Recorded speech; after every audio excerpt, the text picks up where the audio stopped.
Hello everyone, welcome back to your channel. आज अपन NICL AO का मेंस का लेटर का फॉर्मेट होता है पढ़ेंगे, ठीक है।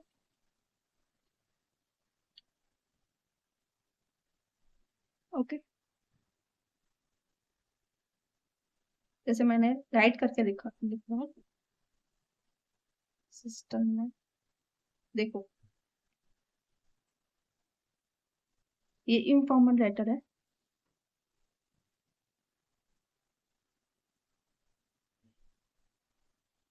जैसे लाइक फ्रेंड को या फिर सिस्टर या ब्रदर को लिखने के लिए, ठीक है। एनआईसीएल ईओ में या किसी भी एग्जाम में, जैसे बैंकिंग एग्जाम या इंश्योरेंस एग्जाम में, 3 टाइप्स के लेटर आते हैं। फर्स्ट है जो इनफॉर्मल लेटर होता है, ठीक है। Second formal. फॉर्मल में से एक तो बैंकिंग से रिलेटेड आता है, लाइक एटीएम का इश्यू या कुछ भी। और एक वो आता है जो न्यूज़पेपर से रिलेटेड, ठीक है। तो मैंने तीनों लेटर लिख के रखे हैं, तीनों का फॉर्मेट लिख के रखा है, तो आप देख सकते हैं। देखो, ये जैसे ये इनफॉर्मल लेटर का, ये जैसा मैंने याद करके रखा है, ये पहले से फॉर्मेट पूरा एकदम रेडी है, ठीक है। जैसे 1 2 3 ब्लॉक, ये ऐसे ही आप लोगों को लिखना है, ठीक है, टाइप करना है। डियर फ्रेंड, यहाँ तक आप सेम लिख सकते हो। द सब्जेक्ट मतलब मैंने इसका मीन्स है जो सब्जेक्ट आया है उसके अकॉर्डिंग पे लिखना है, ठीक है। और इसमें सब्जेक्ट नहीं होता है इनफॉर्मल लेटर में, तो मैंने नहीं लिखा है। फिर लास्ट में लिखना है, I am looking forward to hearing you, give my regards and mom and dad, lots of love, your friend ACF. जो एसीएफ हमेशा कैपिटल में लिखना है, ए बी सी भी लिख सकते हो, अपना नेम नहीं लिखना है जब तक आपको मेंशन ना हो नेम, ठीक है। और जैसे ये भी आप लाइन लिख सकते हो, स्टार्टिंग आप यहाँ पर I hope you are in a good health, इसको नहीं लिखना चाहते तो आप ये लिख सकते हो, I hope you are doing well, I am writing to you because I went to talk about to something important, ठीक है। ऐसे भी लिख सकती हूँ। ये हो गया इनफॉर्मेट का पैटर्न। एंड ये होता है फॉर्मल का पैटर्न। देखो, 1 2 3 बी ब्लॉक एबीसी कॉलोनी, ऐसे ही आप लोगों को लिखना है। जैसे गोवा है, गोवा आप राजस्थान लिखोगे तो बहुत बड़ा हो जाएगा नेम। और लाइक बिहार, जो भी नेम छोटा होता है स्टेट का, वही लिखना है आप लोगों को, ठीक है, जिससे आपको टाइम ना लगे वहां पे। और डेट देखो, इसी डेट मेंशन अपन की एनआईसीएल मेंस की डेट है एक अगस्त 31 है आई थिंक, देख लेंगे। तो अगस्त 31 2025 ऐसे ही लिखना है आप लोगों को। अगस्त, फिर स्पेस, फिर 31, फिर कोमा, फिर 2025, ठीक है।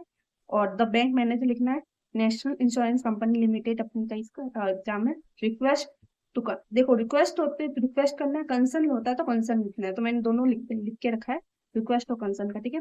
फिर डियर सर, ये देखो फॉर्मेट सेम ही है।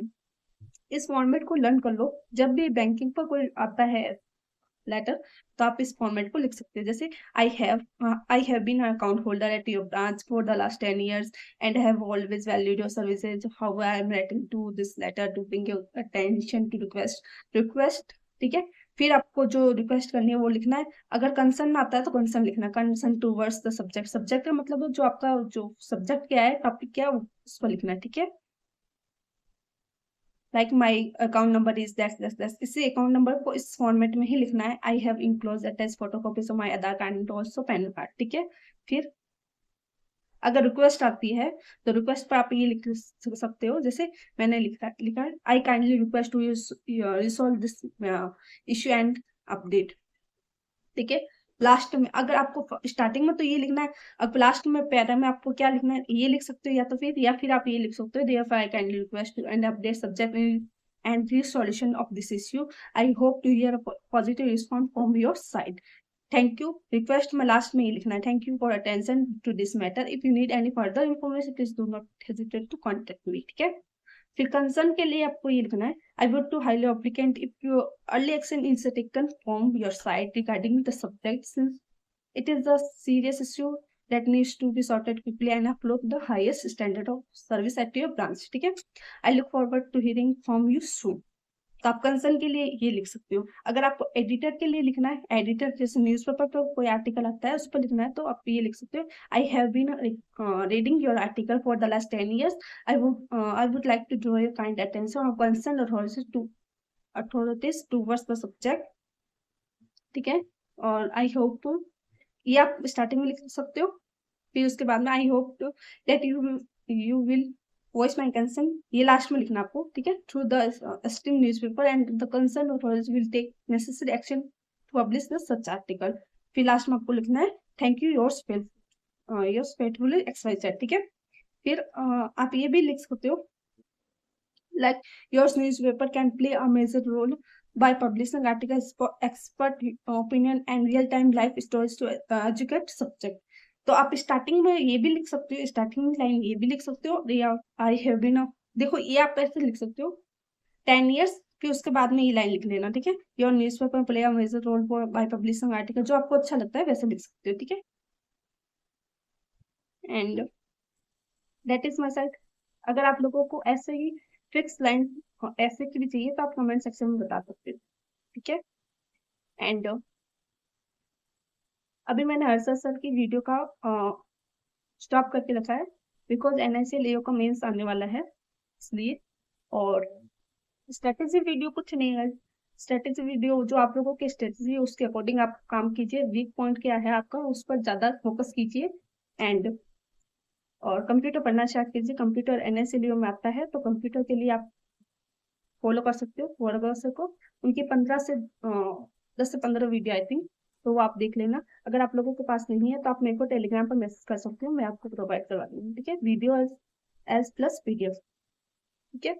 एंड मैंने डिस्क्रिप्टिव का बता ही दिया आप लोगों को। बाकी जो भी इंग्लिश आप लोगों को स्टडी आप कर ही रहे हो, आई थिंक इंग्लिश में गाइडली PDF से कर रहे हो एंड सेक्शन मॉक लगा रहे हो। जो टारगेट है वो मेरा टारगेट वही है, कोई चेंज नहीं है टारगेट में, बस प्री मॉक नहीं दे रही हूँ मैं अभी, प्री की जगह मैं मेंस का दे रही हूँ, ठीक है, बस ये डिफरेंस है। एंड मेंस का एक दिन मेंस देती हूँ, उसके सेकंड दिन एनालिसिस करती हूँ और डिस्क्रिप्टिव का थोड़ा सा देख रही हूँ मैं, ठीक है, बस और कुछ चेंजेस नहीं किए मैंने, बाकी वही स्टडी कर रही हूँ मैं। एंड करंट अफेयर का जो थोड़ा सा वेटेज मैंने इंक्रीज कर दिया करंट अफेयर का टाइमिंग, क्योंकि मैं अप्रैल का रिवीजन भी कर रही हूँ, अप्रैल मई का, इसलिए। बाकी अदर मैं प्री का भी मॉक नहीं दे रही हूँ, IBPS PO आएगा जब मैं मॉक दे दूंगी, जब वो एडमिट कार्ड आएगा, ठीक है। एंड कोई और अपडेट चाहिए तो आप मेरे को कमेंट सेक्शन में बता सकते हो। That is my side, thank you, मिलते हैं नेक्स्ट वीडियो में। मैं हर्षद सर का वीडियो आई थिंक देखते हैं, टाइम मिलता है उसके अकॉर्डिंग, या NIC लिए मेन सोचा इसके बाद में करते हैं, रिज्यूम वापस स्टार्ट करते हैं। बाकी और कोई डाउट हो उस वीडियो PDF से रिलेटेड तो आप मेरे को कमेंट टेलीग्राम पर बता सकते हो, तो उसके अकॉर्डिंग मैं आंसर सेंड कर दूंगी, आंसर मैं सेंड कर दूंगी, और भी ग्रुप मेंबर है वो अपने आंसर देखते रहते हैं, वेरीफाई करते रहते हैं, तो आप वो भी सेंड कर देंगे, ठीक है। That is my side, thank you, मिलता है नेक्स्ट वीडियो में, till then bye bye. Hello. Also descriptive की प्रैक्टिस आप लोग कहाँ से कर सकते हो, लाइक अगर आपको फ्री करना है, फ्री सोर्स है विदाउट टाइमिंग, तो आप ग्रामरली है, ऐप है, आप उस पर कर सकते हो, ठीक है, कॉपी पेस्ट कर देना, फिर आपका आंसर आपको पता चल जाएगा, ठीक है। एंड अगर आपको टाइमिंग चाहिए, टाइमिंग के अकॉर्डिंग, तो आप गाइडली से कर सकते हो, ठीक है। एंड स्मार्ट कीड़ा से भी कर सकते हो, and I think text book भी कर रहा है, तो आप गाइडली या स्मार्ट कीड़ा से कर सकते हो। टेक्स्ट बुक का मेरे को नहीं पता, मैंने गाइडली से किया था, उसमें आंसर जैसे लाइक आपके पास टाइमिंग के अकॉर्डिंग करना है, टाइमिंग के अकॉर्डिंग आपसे हो रहा है नहीं हो रहा, उसमें आंसर आप जो भी पेस्ट करोगे वो आंसर सही कर देता है गाइडली, ठीक है, तो आप देख लेंगे ना। मेरा तो लास्ट ईयर यही था। एंड अभी मैंने स्मार्ट कीड़ा का नहीं लिया, पता नहीं है, स्मार्ट कीड़ा का मैंने यूज नहीं लिया है, तो अभी मैं लूँ यूज, तो आप स्मार्ट कीड़ा का भी ले सकते हो, अभी बेस्ट है, ये अभी चल रहा है, अच्छा, ठीक है, तो यूज को ले लेना, P8 है, ओके। एंड एंड और कोई डाउट हो तो कमेंट सेक्शन में बता, ठीक है। मिलते हैं नेक्स्ट वीडियो में, टिल देन बाय बाय।